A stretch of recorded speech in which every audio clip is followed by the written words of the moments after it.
Assalamualaikum warahmatullahi wabarakatuh. Perkenalkan, nama saya Adam Surya Chandra dari kelas 10H. Di sini saya akan mempresentasikan tentang teks hikayat. Oke, pertama ada pengertian. Hikayat adalah cerita lama berbentuk prosa yang menceritakan kisah tokoh sehebat, sakti atau raja.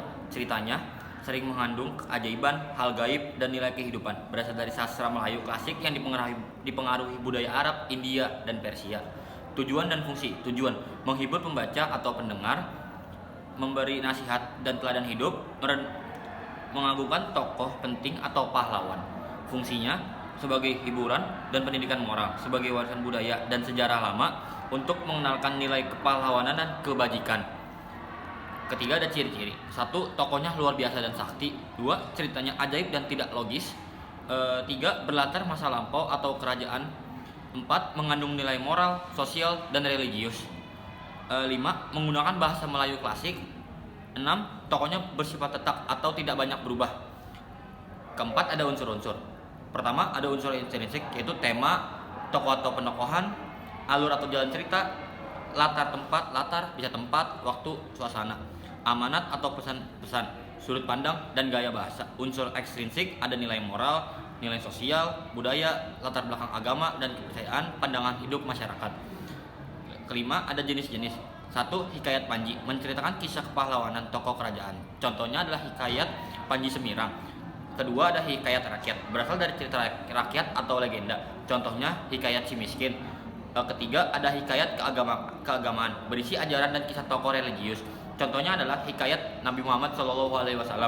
Keempat, hikayat sejarah, terinspirasi dari tokoh nyata masa lampau. Contohnya adalah hikayat Hang Tuah. Keenam, ada struktur. Pertama, abstrak, ringkasan isi cerita. Kedua, ada orientasi, pengenalan tokoh, latar cerita. Ketiga, ada komplikasi, masalah atau konflik yang terjadi. Keempat, ada resolusi, pemecahan masalah. Terakhir, ada koda atau penilaian atau nilai moral. Ketujuh, ada kaidah kebahasaan. 1. Kata lama atau arkais, hamba tuanku, maka syahdan. Kedua, ada kalimat langsung, ampun, contohnya ampun tuanku, kata hamba.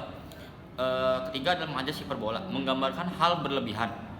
Keempat, ada konjungsi waktu, kemudian tak kalah setelah itu. Kelima, ada sapaan hormat, baginda, paduka, patek. Terakhir, ada sudut pandang, biasanya orang ketiga, ia, dia, atau legenda. Kedelapan, ada nilai dalam hikayat. 1. Nilai moral, kejujuran, keberanian, dan kesetiaan. Kedua, ada nilai sosial, gotong royong dan persatuan. Ketiga, ada nilai religius, ketaatan beragama dan ajaran akhlak. Keempat, ada nilai tradisi, upacara, tata krama, dan aturan hidup. Terakhir, ada estetika, bahasa, seni, pakaian, dan kesusastraan. Terakhir, ada contoh teks hikayat. Dahulu kala, ada seorang pemuda miskin yang rajin beribadah dan suka menolong. Karena ketulusan hatinya, Tuhan mengutus malaikat untuk menolongnya hingga hidupnya berubah menjadi lebih bahagia.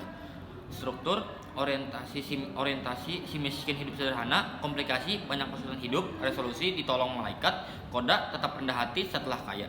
Pesan moral, kebaikan dan kesabaran akan dibalas oleh kebaikan. Oke, cukup sekian dari saya, kurang lebihnya mohon maaf. Wabillahi taufiq wal hidayah. Wassalamualaikum warahmatullahi wabarakatuh.